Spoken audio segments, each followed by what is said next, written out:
Vamos acompanhar então este trecho da fala do candidato Lula ao William Vac, aqui na CNN Brasil, e seguimos com Sérgio Moro logo em seguida.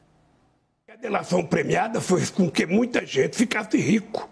Ora, o que eu posso te dizer é o seguinte, sabe, o processo de investigação poderia ter sido mais sério se o juiz não fosse o pilantra que foi, se não transformasse a Lava Jato numa questão política, para me proibir de ser candidato a presidente da República, para tentar me condenar. Ou seja, o tempo inteiro, eu tive 358, ou seja, pessoas que prestaram depoimento, eu tive 26 processos, foram todos, eu fui absolvido em todos, fui absolvido pela Suprema Corte, fui absolvido na ONU, na primeira e na segunda instância, ou seja, eu sou um cidadão livre, embora pelo fato das pessoas terem passado 5 anos acreditando na mentira, as pessoas não querem reconhecer. Então, eu estou muito tranquilo que nós vamos continuar combatendo a corrupção, nós vamos continuar dizendo para as pessoas que esse país não comporta efetivamente que a pessoa cometa crime que não seja punido.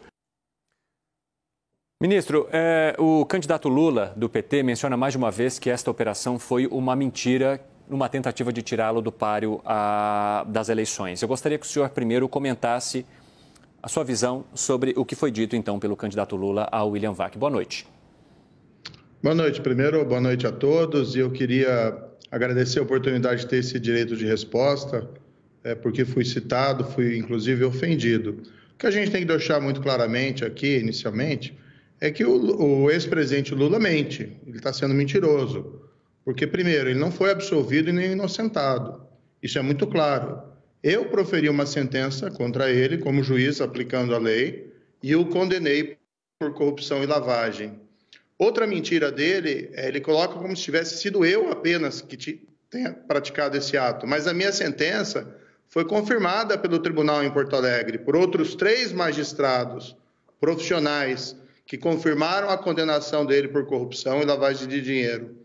Depois, essa decisão foi confirmada de novo em Brasília pelo STJ por outros 5 magistrados.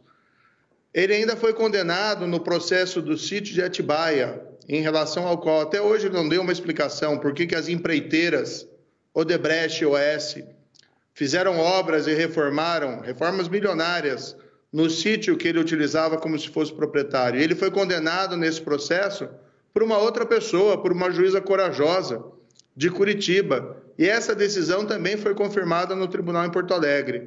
Então não fui eu apenas, foram vários juízes que o condenaram, que viram as provas e o reputaram culpado. Depois houve anulação, 3 anos depois, pelo Supremo Tribunal Federal, num julgamento que eu reputo um grande erro judiciário do Supremo Tribunal Federal, mas ainda assim o próprio Supremo Tribunal Federal jamais disse que o presidente era inocente ou o absolveu no mérito das acusações.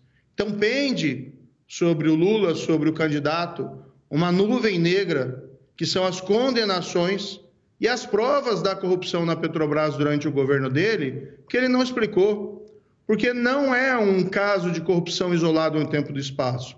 O que foi revelado pela Lava Jato, e todo mundo bem sabe, é a corrupção vinculada a um projeto de poder, assim como foi no caso do Mensalão. Algo muito diferente desse quadro, em que o presidente mente, no sentido de que ele pretende combater a corrupção ou pretendeu combater a corrupção no passado. Quem pretende fazer isso não instaura uma perseguição e uma difamação contra aqueles que cumpriram apenas o seu dever. Uai, seu app de vídeos curtos.